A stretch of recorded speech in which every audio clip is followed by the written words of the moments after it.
Tempe dan tahu merupakan salah satu makanan yang hampir tidak bisa lepas dari menu masakan setiap harinya, karena memang tempe dan tahu, selain enak, juga mengandung banyak kandungan nutrisi di dalamnya, yang sangat bermanfaat untuk kesehatan.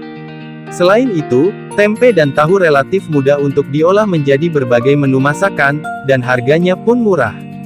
Bahkan tempe digadang-gadang berpotensi menjadi makanan masa depan di dunia.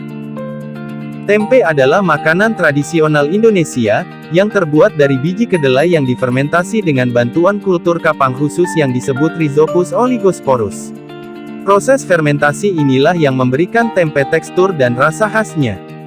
Kata tempe sendiri berasal dari bahasa Indonesia, tepatnya dari bahasa Jawa, yang juga digunakan dalam bahasa Indonesia sehari-hari.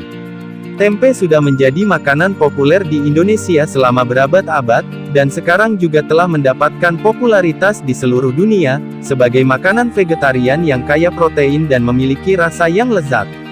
Proses pembuatan tempe melibatkan perendaman biji kedelai, pengupasan kulit biji, dan fermentasi dalam kondisi yang tepat, untuk memungkinkan perkembangan kapang.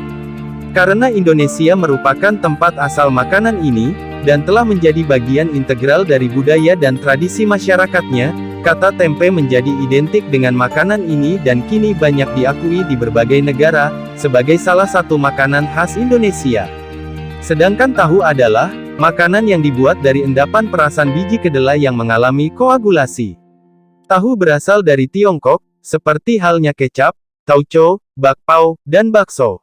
Nama tahu sendiri merupakan serapan dari bahasa Hokkien, Hanzi, dan Hanyu Pinyin, yaitu tauhu, atau doufu, yang secara harfiah berarti kedelai terfermentasi. Tahu telah dikenal di Tiongkok sejak zaman dinasti Han, sekitar 2200 tahun lalu.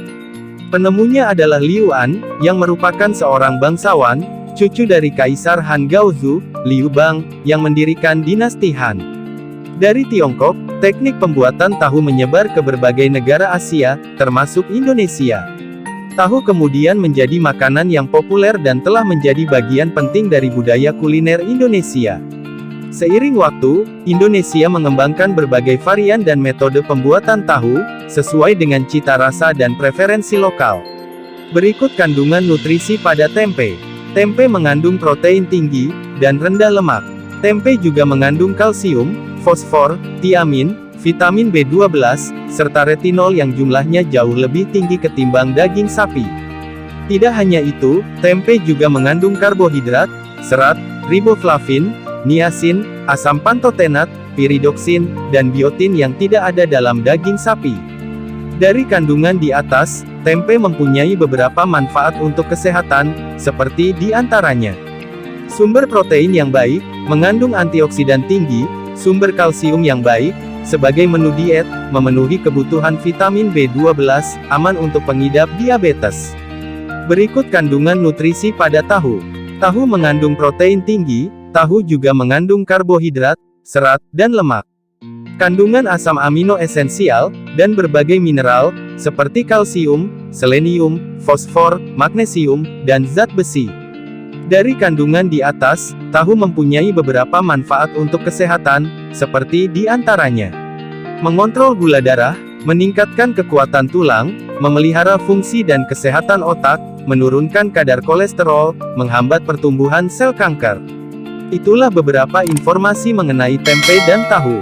Terima kasih banyak sudah subscribe dan menonton sampai akhir, semoga video ini bermanfaat, dan sampai jumpa di video selanjutnya.